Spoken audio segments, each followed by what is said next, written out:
ভারতের পশ্চিম দিকে রয়েছে পাকিস্তান। আয়তনের দিক থেকে পৃথিবীর ৩৩তম বৃহত্তম দেশ হল পাকিস্তান।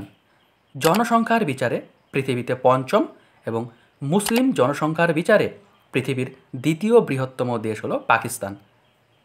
পাকিস্তানের পশ্চিম দিকে রয়েছে আফগানিস্তান ও ইরান, পূবে রয়েছে ভারত, উত্তরে রয়েছে চীন এবং দক্ষিণে রয়েছে আরব সাগর।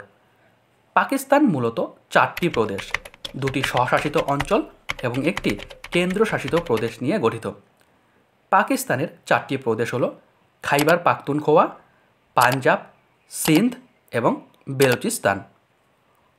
একটি কেন্দ্রশাসিত অঞ্চল হল ইসলামাবাদ, যা বর্তমানে পাকিস্তানের রাজধানী, আর 2টি স্বশাসিত অঞ্চল হল গিলগিট বাল্টিস্তান ও আজাদ কাশ্মীর, যা 1948 সালে পাকিস্তান অবৈধভাবে জম্মু কাশ্মীর থেকে দখল করে নেয়।